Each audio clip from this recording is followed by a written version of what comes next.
ผู้รับสมัครเลือกตั้งสมาชิกสภาแห่งชาติสุทธิศิษย์ประจำเขตเลือกตั้งที่ 1 นครหลวงเวียงจันทน์ได้ลงพบปะประชาชนในวันที่ 11 กุมภาพันธ์นี้อยู่ที่วัดบ้านบึงขโยงเมืองศรีสัตนาคนครหลวงเวียงจันทน์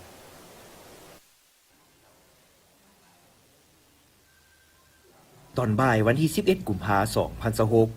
ผู้สมัครรับเลือกตั้งเป็นสมาชิกสภาแห่งชาติสุทธิศิษย์ประจำเขตเลือกตั้งที่ 1 นครหลวงเวียงจันทน์หน่วยที่ 1 จำนวน 5 ท่านนำพาโดยท่านอาจสะพังทองศรีพันดรน้ำเบอร์ 2 เจ้าของนครหลวงเวียงจันทน์ท่านนางดารณีพรหมวงศา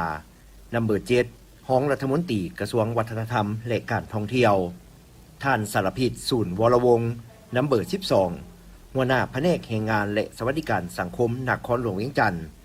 ท่านธนงศิษย์เมืองจันทน์น้ำเบอร์ 13 หัวหน้าแผนกเทคโนโลยีและการสื่อสารนครหลวงเวียงจันทน์และท่านางกันทีนาป้านอินหวนน้ำเบอร์ 17 หัวหน้ากลุ่มติดตามกวดกาเวียกงานยุติธรรมกรรมาธิการยุติธรรมสภาแห่งชาติห้องประธานสหพันธ์แม่หญิงสภาแห่งชาติลงพบปะผู้มีสิทธิ์ปอนบัตรเลือกตั้งก็คือประชาชนเมืองศรีสัตนาคนครหลวงเวียงจันทน์โอกาสนี้บรรดาผู้สมัครได้พัดเปลี่ยนกันเสนอประวัติการเคลื่อนไหวของตนและวิสัยทัศน์การพัฒนาประเทศชาติเว้ารวมเว้าเฉพาะก็คือนครหลวงเวียงจันทน์โดยเน้นใส่การเป็นตัวแทนแห่งสิทธิ์และผลประโยชน์ของประชาชนอย่างแท้จริงพร้อมกันนั้นยังได้เรียกร้องให้ผู้มีสิทธิ์เลือกตั้งไปใช้สิทธิ์ปอนบัตรในวันที่22 กุมภาพันธ์ 2026 นี้อย่างพร้อมเพรียงกันเลือกเอาตัวแทนที่มีคุณสมบัติความรู้ความสามารถเพื่อเข้าไปเฮ็ดหน้าที่ในสภาแห่งชาติเพื่อให้การเลือกตั้งครั้งนี้มีความโปร่งใสและเป็นพื้นฐานให้แก่การพัฒนาประเทศชาติให้ยืนยง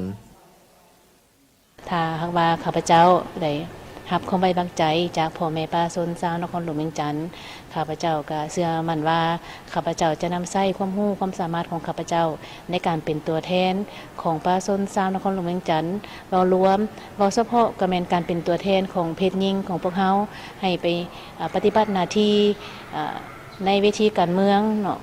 เพื่อพิจารณาปัญหาสำคัญของนครหลวงก็คือพิจารณาปัญหาสำคัญของประเทศชาติอยู่ในกองประชุมสภาประชาชนนครหลวงก็คือกองประชุมสภาแห่งชาติและข้าพเจ้าหวังว่าในวันที่22บรรดาทานจะนำใช้สิทธิ์ของบรรดาทานเต็มที่ในการค้นคว้าพิจารณาเลือกเอาบรรดาทานที่ทานเห็นว่าเหมาะสมแล้วก็ที่ทานเห็นว่าจะเป็นตัวแทนของบรรดาทานในการเป็นนั่งอยู่ในสภาแห่งชาติเป็นตัวแทนของทานในการมีความคิดความเห็นส่องแสงปัญหาของประชาชนต่อกองประชุมสภาประชาชนนครหลวงและต่อกองประชุมสภาแห่งชาติเข้าร่วมรับฟังท่านธินกรกองคำรองเลขาพรรคประธานคณะกรรมการปกครองเมืองศรีสัตนาครับผิดชอบซี่นำหน่วยปอนบัตรบ้านวัดนาคและหน่วยปอนบัตรวิทยาคารป้องกันชาติไก่สอนพรหมวิหารโรงเรียนเหล่าหบสื่อสารศูนย์ซ่อมแปลงเท้าจีนและศูนย์ซ่อมแปลงหลกเหือ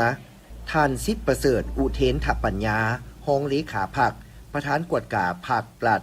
รับผิดชอบซี่นำหน่วยปอนบัตรบ้านดอนกอยหน่วยเคลื่อนที่และหน่วยปอนบัตรเคลื่อนที่กลุ่มใหญ่พลาป้องกันความสงบ